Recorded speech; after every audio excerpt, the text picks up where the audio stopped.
एक number question है कि लूनी नदी के संदर्भ में निम्नलिखित कथनों में से कौन सही है। लूनी नदी के संदर्भ में निम्नलिखित कथनों में से कौन सही है। तो यह कच्छ के रण में दलदली भूमि में लुप्त हो जाता है। लूनी नदी यह कच्छ के रण में दलदली भूमि में लुप्त हो जाता है।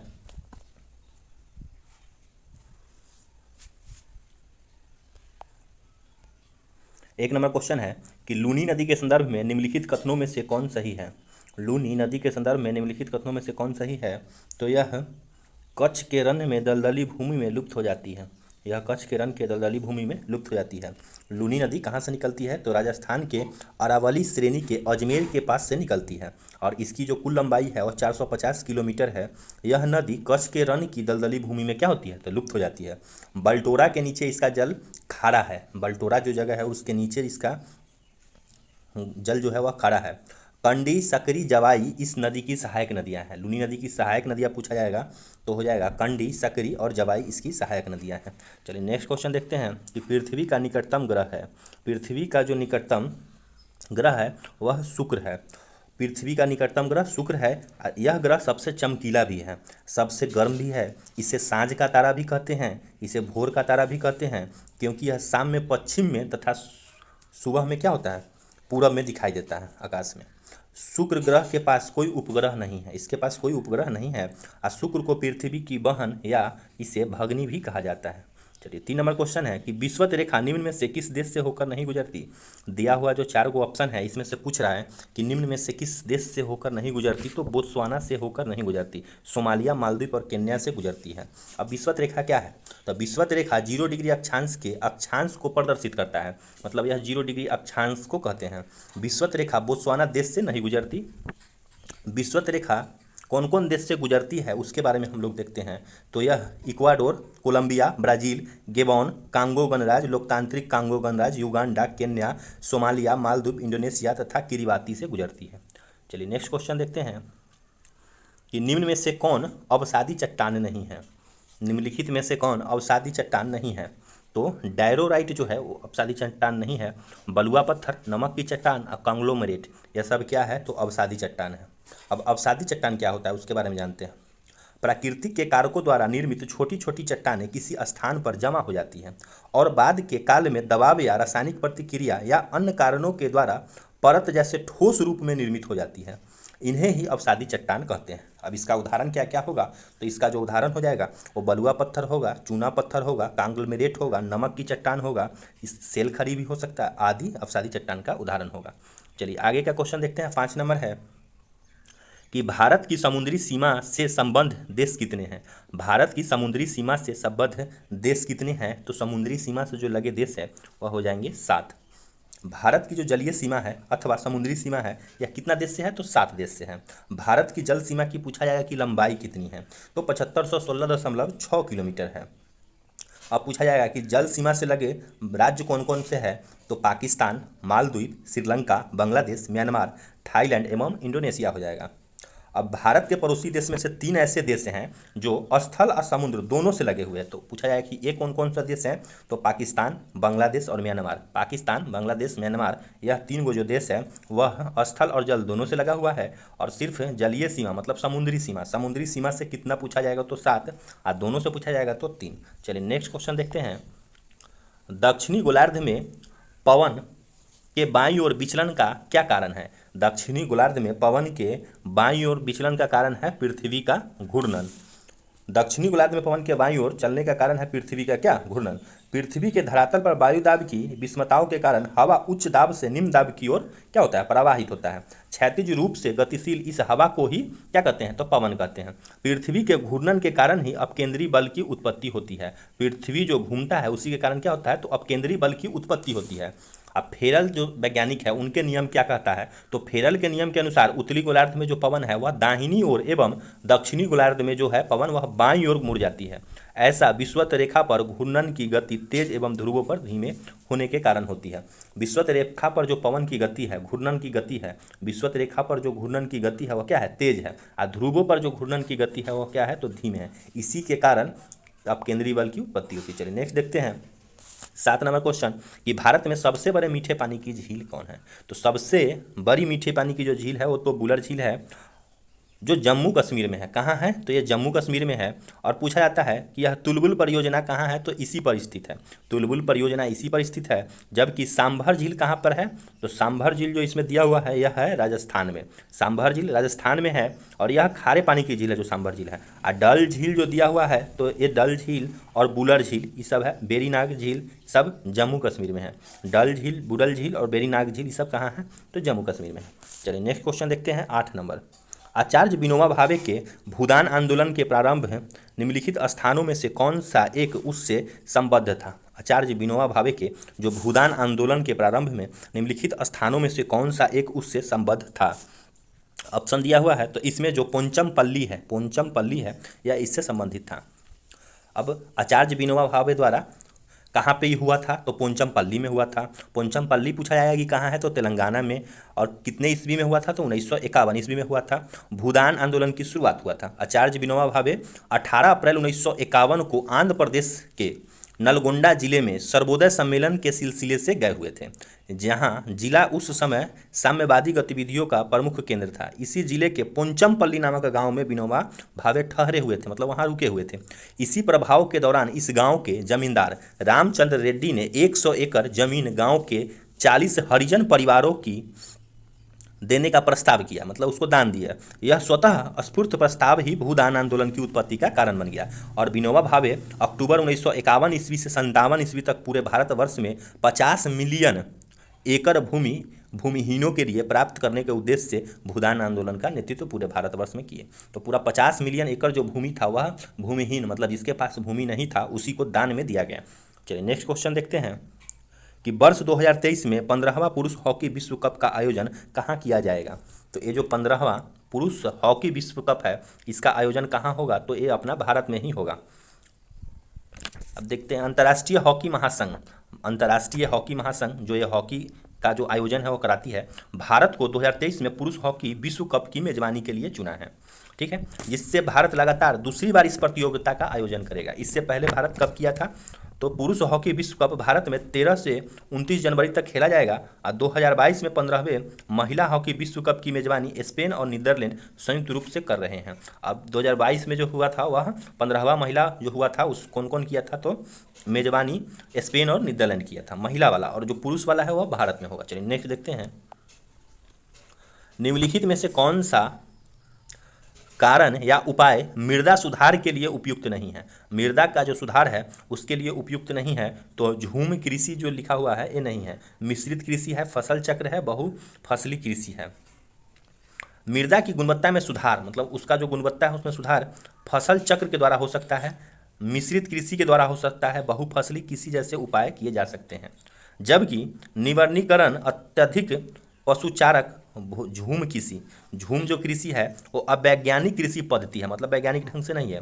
अंधाधुंध खनन आदि मृदा अपरदन या गुणवत्ता को प्रभावित करने वाले कारक हैं। इसमें क्या होता है? अंधाधुंध खनन होता है और मृदा क्या होता है? तो अपरदन होता है। यह गुणवत्ता को क्या करता है? प्रभावित करने वाला है, इसीलिए यह नहीं है। चलिए नेक्स्ट क्वेश्चन देखते हैं 11 नंबर। भारत का सबसे बड़ा बंदरगाह कौन है? पूछा जाएगा कि भारत का सबसे बड़ा बंदरगाह कौन है? तो मुंबई है। देश का जो सबसे बड़ा बंदरगाह है वह क्या है? तो मुंबई है। अब बड़े बंदरगाह को नियंत्रण केंद्र सरकार करती है। पूछा जाता है कि जितना भी बड़ा बड़ा बंदरगाह है उसका नियंत्रण कौन करती है? तो केंद्र सरकार करती है।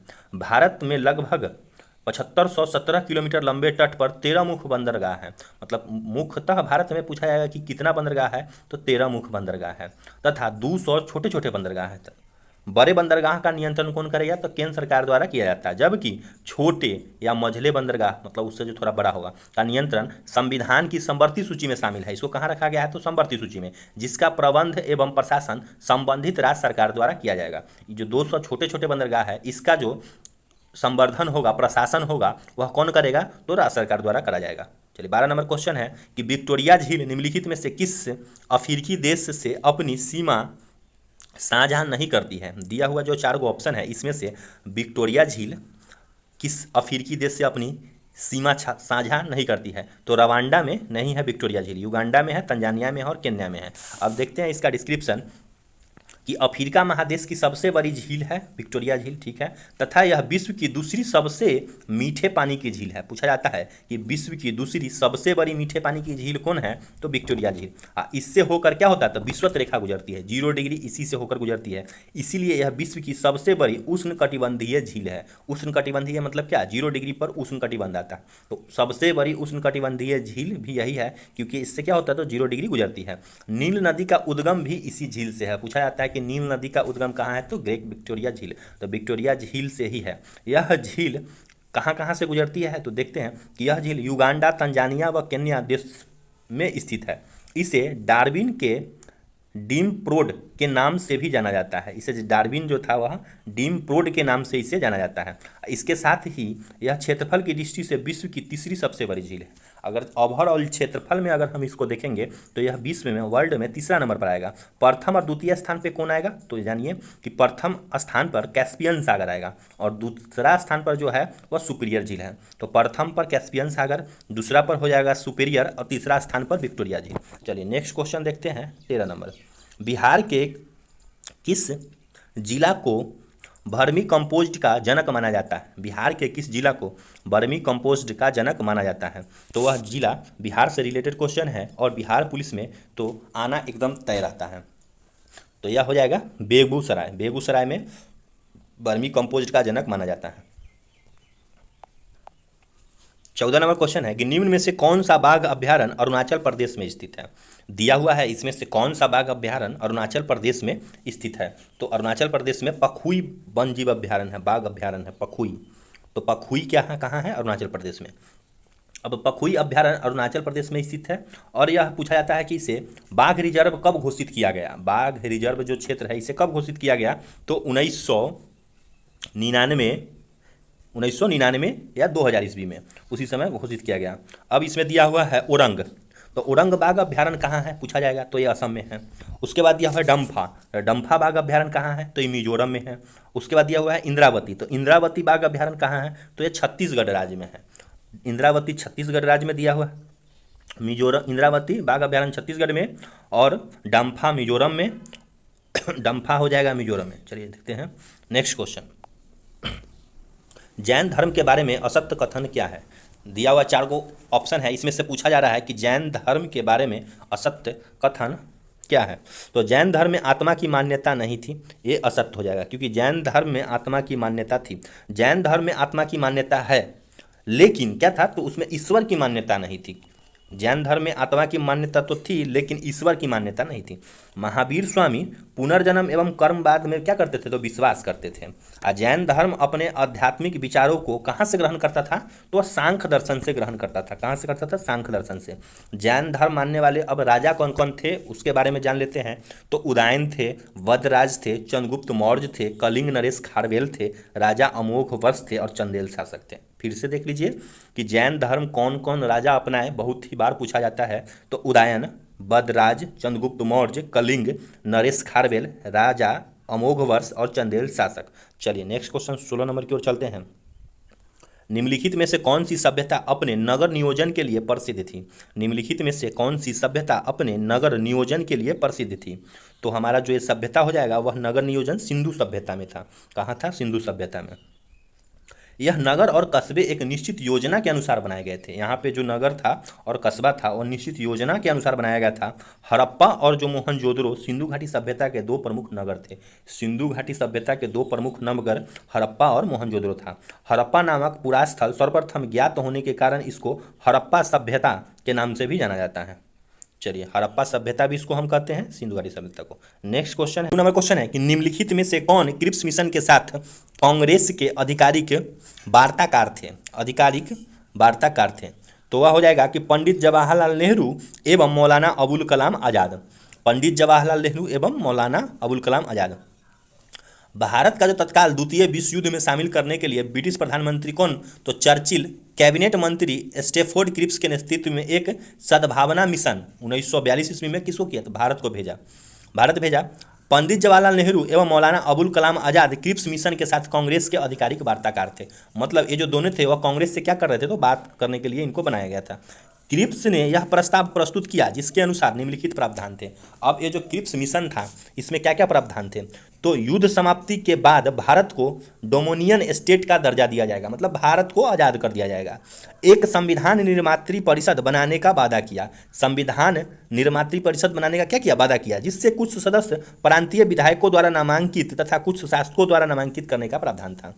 यह सारा प्रावधान युद्ध के पश्चात तो होना था, इसीलिए कांग्रेस, मुस्लिम लीग, हिंदू सभा, सिख, दलित जाति सब क्या हुआ, तो क्रिप्स प्रस्ताव का विरोध किया। महात्मा गांधी ने इस प्रस्ताव को उत्तर तिथिक चेक, पोस्ट डेटेड चेक कहा। पूछा जाता है कि किस प्रस्ताव को पोस्ट डेटेड चेक कहा गया, तो क्रिप्स प्रस्ताव को।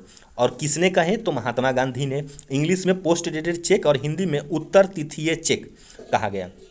चलिए नेक्स्ट देखते हैं। नेक्स्ट क्वेश्चन है 23 नंबर की, कौन सा महत्वपूर्ण घटना जालियांवाला बाग नरसंहार के तुरंत पूर्व घटी थी, उससे जस्ट पहले घटी थी। तो उससे जस्ट पहले कौन सी घटना हुई थी, तो रोलेक्ट एक्ट का बनना। ये जो काला कानून था इसी के विरोध में सब हुआ था। तो रोलेक्ट एक्ट कब आया, तो रोलेक्ट एक्ट 1919 ईस्वी में आया। रोलेक्ट एक्ट 1919 ईस्वी में लागू हुआ, जिसके विरोध में गांधी जी 6 अप्रैल 1919 को देशव्यापी क्या किए, तो हड़ताल कर दिए। जालियांवाला बाग कब हुआ, बहुत बार पूछता है क्वेश्चन ही कि जालियांवाला बाग, तो 1919 नहीं याद रखना, एग्जैक्ट याद रखना है इसमें। 13 अप्रैल 1919 को शांतिपूर्ण जनसभा हो रहा था।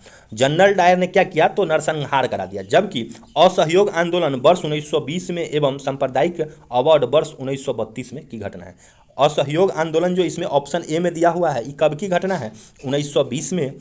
और सांप्रदायिक अवार्ड ये जो घटना है 1932 की घटना है। राष्ट्रपिता महात्मा गांधी ने आम जनता के चंदे से 6 फरवरी 1921 को बिहार में बिहार विद्यापीठ की स्थापना किया। इसके प्राचार्य देश रत्न डॉक्टर राजेंद्र प्रसाद, उप कुलपति ब्रज किशोर प्रसाद और कुलपति मौलाना महरुल हक नियुक्त किए गए। तो बिहार विद्यापीठ की स्थापना कहाँ हुआ, तो बिहार में ही हुआ। और कब हुआ, तो इसकी जो स्थापना है 6 फरवरी 1921 में बिहार विद्यापीठ की स्थापना हुआ। चलिए नेक्स्ट क्वेश्चन देखते हैं कि आज़ाद हिंद फौज की स्थापना का श्रेय किसे जाता है। इसका जो श्रेय है वह रास बिहारी बोस को जाता है। आज़ाद हिंद फौज का प्रथम डिवीजन का जो गठन हुआ था वो कब हुआ था, तो 1 सितंबर 1942 को हुआ था। कौन किया था, कैप्टन मोहन सिंह के द्वारा हुआ था। परंतु इसका क्या था कि यह असफल हो गया। यह क्या था 1942 में हुआ, वह मोहन सिंह के द्वारा हुआ था, वह असफल हो गया। जबकि सफलतापूर्वक स्थापना का श्रेय किसको जाएगा, तो रास बिहारी बोस का जाएगा। तो यही आज़ाद हिंद फौज की स्थापना का श्रेय किसे जाता है, तो रास बिहारी बोस को। लेकिन प्रथम बार कौन किया था, तो कैप्टन मोहन सिंह, जो ऑप्शन ए में दिया हुआ है। और यह कब हुआ था, तो 1 सितंबर 1942 को इसका प्रथम डिवीजन का हुआ था। निम्नलिखित में से कौन सी भक्ति आंदोलन का प्रस्तावक नहीं है, दिया हुआ है इसमें से भक्ति आंदोलन का प्रस्तावक नहीं है। तो नागार्जुन जो है वो भक्ति आंदोलन में नहीं थे। तुकाराम थे, त्यागराज थे, बलवाचार्य थे, ये सब भक्ति आंदोलन में थे। तो पूछा जाता है कि तुकाराम कहाँ का था, तो तुकाराम महाराष्ट्र के पंढरपुर नामक स्थान से संबंधित था और विट्ठल के महान उपासक था। भगवान जो विट्ठल देव है उसके महान उपासक था। ए बर्बरी संप्रदाय से संबंधित था और शिवाजी के समकालीन था। शिवाजी के समकालीन थे, मतलब उन्हीं के समय में थे। कौन से संप्रदाय से थे, तो बर्बरी संप्रदाय से थे। और कौन से भगवान के उपासक थे, तो विट्ठल देव के उपासक थे। अब है बलवाचार्य, तो बलवाचार्य की जो ईस्वी हो जाएगा वह 15वीं 16वीं शताब्दी में भक्ति आंदोलन के थे। इन्होंने शुद्धाद्वैतवाद का प्रतिपादन किया। शुद्धाद्वैतवाद का प्रतिपादन बलवाचार्य ने किया। और ये किसके उपासक थे, तो ये भगवान श्री कृष्ण के उपासक थे। नेक्स्ट है नागार्जुन, तो नागार्जुन उपयुक्त विकल्पों में से भक्ति आंदोलन के प्रस्तावक नागार्जुन नहीं थे। जो नागार्जुन थे वो भक्ति आंदोलन में थे ही नहीं। चलिए नेक्स्ट देखते हैं अब कि भारतीय रिजर्व बैंक के बैंक दर कम करने के फलस्वरूप, भारतीय रिजर्व बैंक के बैंक दर कम करने के फलस्वरूप क्या होगा, तो वह बाजार की तरलता बढ़ जाएगी। बैंक दर जैसी कम होगा, मतलब बैंक का जो रेट है वो कम होगा, तो बाजार में तरलता क्या होगा, तो बढ़ जाएगा। अब देखते हैं आरबीआई के बारे में। Reserve Bank of India bank दर प्रयोग स्फीति एवं अस्फीति के नियंत्रण के लिए कार्य करता है। मतलब इसको क्या करना है कि नियंत्रित रखना है। जब स्फीति होती है तो आरबीआई बैंक दरों को बढ़ा देती है, जब स्फीति होगा तो बैंक दर को बढ़ा देगा, जिससे बाजार में तरलता में कमी आ जाएगी। इसके विपरीत अस्फीति के समय बैंक दर को क्या करेगा, घटा देगा, जिससे बाजार में तरलता में क्या होगा, तो वृद्धि होगा। चलिए नेक्स्ट क्वेश्चन देखते हैं। गन्ने की उचित तथा लाभप्रद कीमत FRP को निम्नलिखित में से कौन अनुमोदित करता है? गन्ने की उचित एवं लाभप्रद कीमत FRP को निम्नलिखित में से कौन अनुमोदित करता है? तो आर्थिक मामले की मंत्रिमंडलीय समिति। गन्ने का जो न्यूनतम समर्थन मूल्य की जगह उचित एवं लाभकारी मूल्य की घोषणा की जाती है। यह कार्य आर्थिक मामले की मंत्रिमंडलीय समिति द्वारा किया जाता है। अन्य खरीफ फसल जैसे रबी का फसल के लिए जो न्यूनतम समर्थन मूल्य है की घोषणा कृषि लागत एवं मूल्य आयोग की संतुष्टि के आधार पर की जाती है। दो तरह की घोषणा होती है, एक है कि न्यूनतम समर्थन मूल्य और एक है जो आर्थिक मामलों के मंत्रिमंडलीय समिति जो गन्ने के लिए लागू होता है वह होता है कि उचित एवं लाभकारी मूल्य। चलिए नेक्स्ट देखते हैं कि बाजरा का सर्वाधिक उत्पादक राज्य। बाजरा जो सबसे ज़्यादा उत्पादन होता है वह राजस्थान में होता है। आर्थिक सर्वेक्षण 2021 के अनुसार सर्वाधिक उत्पादन कितना मिलियन टन हुआ? तो 3.81 मिलियन टन सिर्फ बाजरा राजस्थान में हुआ। उसके बाद सर्वाधिक दूसरा राज्य कौन हो जाएगा? तो उसके बाद 1.78 मिलियन टन के साथ उत्तर प्रदेश है और तीसरा स्थान पर 0.88 मिलियन टन के साथ हरियाणा है। चलिए अब 29 नंबर क्वेश्चन देखते हैं। क्रिस्टलीकरण निम्न में से किसका उदाहरण है? क्रिस्टलीकरण है वह निम्न में से किसका उदाहरण है? तो भौतिक परिवर्तन का उदाहरण है। क्रिस्टलीकरण भौतिक परिवर्तन का उदाहरण है। नेक्स्ट क्वेश्चन है कि जल विद्युत का उत्पादन किस सिद्धांत पर कार्य करता है? तो जल विद्युत का जो उत्पादन है वह गुरुत्वीय स्थितिज ऊर्जा और ऊर्जा संरक्षण सिद्धांत मतलब दोनों पर कार्य करता है। जल विद्युत का उत्पादन गुरुत्वीय स्थितिज ऊर्जा एवं ऊर्जा संरक्षण सिद्धांत के आधार पर विद्युत ऊर्जा में परिवर्तन के सिद्धांत पर होता है। नेक्स्ट क्वेश्चन देखते हैं 31 कि निम्नलिखित में से कौन सी मूल भौतिक राशि नहीं है? दिया हुआ इसमें से मूल भौतिक राशि नहीं है तो वेग नहीं है, बाद बाकी विद्युत धारा है, भौतिक तीव्रता है, लंबाई है। अब कौन कौन से हैं तो देख लेते हैं। लंबाई, द्रव्यमान, समय, ताप, विद्युत धारा, ज्योति तीव्रता, पदार्थ की परिमाप। 7 गो भौतिक मूल राशि है। कितना है? तो 7 भौतिक मूल राशि है। मूल राशि के मात्रक एक दूसरे से पूर्णतः स्वतंत्र है, मतलब एक दूसरे से सब अलग है तथा इसमें किसी एक को किसी एक अन्य मात्रक में बदलना अथवा उससे संबंधित नहीं किया जा सकता। सब अपना अलग अलग है, एक से दूसरे में इसको हम कन्वर्ट नहीं कर सकते। चलिए उसी को मूल मात्रक कहते हैं। नेक्स्ट है कि निम्नलिखित में से किस बल के कारण दूध से क्रीम को पृथक किया जाता है? तो दूध से जो क्रीम को पृथक किया जाता है वो अपकेंद्री बल लगता है इसमें। अब अपकेंद्री बल क्या है? तो अपकेंद्री बल वह बल होता है जिसके कारण किसी गतिशील वस्तु में केंद्र से दूर भागने की प्रवृत्ति होती है। यह वह आभासी बल होता है। क्या है? आभासी बल है जो अभिकेंद्रीय बल के समान तथा विपरीत दिशा में कार्य करता है। उसका जो दिशा होगा उससे समान और विपरीत दिशा में कार्य करेगा। वॉशिंग मशीन पूछा जाता है तो यह अपकेंद्री बल के है। क्रीम सेपरेटर तथा सेंट्रीफ्यूगल्स ड्रायर, जो क्रीम को क्या करता है? दूध से क्रीम को निकालता है, उसे क्रीम सेपरेटर कहते हैं। ये भी उसी पर। पृथ्वी का भूमध्य रेखा पर उभरा हुआ होना ये भी अपकेंद्री बल से है। मोड़ पर गाड़ी का पलटना आदि सभी अपकेंद्री बल के सिद्धांत पर है। पृथ्वी का भूमध्य रेखा पर उभरा हुआ होना, मोड़ पर गाड़ी का पलटना सब अपकेंद्री बल के सिद्धांत पर कार्य करता है। नेक्स्ट क्वेश्चन देखते हैं कि भारत में सर्वप्रथम न्यूनतम समर्थन मूल्य MSP का अवधारणा को किस समिति की सिफारिश पर लागू किया गया? तो ये जो समिति था लक्ष्मीकांत झा समिति। MSP को, अब MSP क्या है? जिस दर पर किसान से फसल खरीदता है। MSP वह दर है जिस पर सरकार क्या करता है कि किसान से फसल को खरीदता है और वह किसानों के उत्पादन लागत के कम से कम 1.5 गुना अधिक होती है। भारत में MSP की अवधारणा को लक्ष्मीकांत झा समिति की सिफारिश पर कब लागू किया गया? तो 1965 में लागू किया गया। यह क्या होता है? तो यह किसानों के उत्पादन जो लागत है वो कम से कम 1.5 गुना अधिक होता है। लागत से 1.5 गुना ज़्यादा MSP रहता है। नेक्स्ट क्वेश्चन देख लेते हैं अब कि सिगरेट लाइटर में निम्नलिखित में से कौन सी गैस प्रयुक्त होती है? तो सिगरेट लाइटर में ब्यूटेन गैस प्रयुक्त होती है। कौन सी गैस? ब्यूटेन गैस प्रयुक्त होती है।